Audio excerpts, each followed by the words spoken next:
Kaleshwaram project నిర్మాణ అవకతవకలపై పూర్తి స్థాయి విచారణ జరిపించాలని, బాధ్యుల మీద కఠిన చర్యలు తీసుకోవాలని చాలా రోజులుగా డిమాండ్ చేస్తుంది బీజేపీ. సో ఇప్పుడు దీనిపై బీజేపీ నిరికించారు ఈటెల రాజేంద్ర. సో ఏంటో డిస్కస్ చేద్దాం. వెల్కమ్ టు మనం టీవీ. నేను మీ మనోజ్. తెలంగాణలో తాము అధికారంలోకి వస్తే సిబిఐ దర్యాప్తు జరిపిస్తామని గతంలో ప్రకటించారు ఆ పార్టీ నాయకులు. సో ఇప్పటికీ దానికే కట్టుబడి ఉన్నామంటూనే ప్రస్తుత కాంగ్రెస్ సర్కారు కూడా కేంద్రాన్ని సిబిఐ దర్యాప్తు కోరాలని డిమాండ్ చేస్తున్నారు కమలం పార్టీ నాయకులు. అలాగే ప్రాజెక్ట్ నిర్మాణ సమయంలో బీఆర్ఎస్ ప్రభుత్వంలో ఆర్థిక మంత్రిగా ఉండి ప్రస్తుతం తమ ఎంపీ అయిన ఈటెల రాజేందర్ని కూడా కాళేశ్వరం కమిషన్ ముందుకు వెళ్ళి అప్పుడు జరిగిన విషయాలని చెప్పాలని ఆదేశించింది పార్టీ. సో ఈటెలు కూడా కమిషన్ విచారణకు హాజరయ్యారు.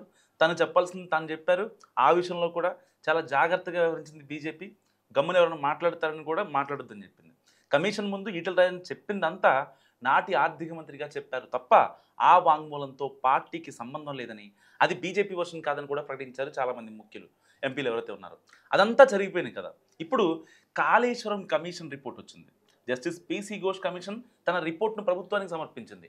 అందులో బీజేపీ ఎంపీ ఈటెల రాజేందర్ను కూడా తప్పుపట్టింది. ఆ రోజున ఆర్థిక శాఖ మంత్రిగా ఆయన తన బాధ్యతలను విస్మరించారని కూడా ఆక్షేపించింది కమిషన్. సో కాళేశ్వరం కార్పొరేషన్ బోర్డులో ఆర్థిక శాఖ ఉన్నా ఆ శాఖ మంత్రిగా ఆయన పట్టించుకోలేదని కూడా తేల్చేసింది కమిషన్. దీంతో ఇప్పుడు ఈటెల ఏం చేస్తారన్నది ఆసక్తికరంగా మారింది. కమిషన్ రిపోర్ట్లో డైరెక్ట్గా ఆయన పేరు ఉండడం రాజేందర్ రాజకీయ భవిష్యత్తుపై ప్రభావం చూపే అవకాశం ఉందన్న అభిప్రాయం కూడా వ్యక్తమవుతుంది పార్టీలో. ఆయనకు ఇక బీజేపీలో కీలక పదవులు కష్టమేనన్న చర్చ కూడా జరుగుతుంది పార్టీ వర్గాల్లోనే. ఎందుకంటే రిపోర్ట్లో ఈటెల పేరు ఉండడం అటు పార్టీకి బీజేపీకి కూడా తలనొప్పిగా మారే అవకాశం ఉంది. సో కమిషన్ విచారణ సందర్భంగా పార్టీ నేతలు తలో మాట మాట్లాడటం ఇబ్బందిగా మారిందట. సో చివరికి రాష్ట్ర అధ్యక్షుడు జోక్యం చేసుకుని నేను చెప్పిందే పార్టీ లైన్ అని వివరణ ఇచ్చుకోవాల్సి వచ్చింది. ఇప్పుడు ఏకంగా కమిషన్ రిపోర్ట్లోనే ఎంపీ పేరుంది. దీంతో ఇప్పుడు బీజేపీ ఏ లైన్ తీసుకుంటుంది? ఈటెలను ఓన్ చేసుకుంటుందా లేక బాధ్యుల మీద చర్యలకు డిమాండ్ చేస్తుందా అన్నది ప్రశ్నార్థకరంగా మారింది. సో ఇది బీజేపీకి ప్రస్తుతం సంకట పరిస్థితి అన్న అభిప్రాయం గట్టిగా వ్యక్తమవుతుంది. ఇది పార్టీకి కక్కలేని ఇటు మింగలేని పరిస్థితి అంటున్నారు.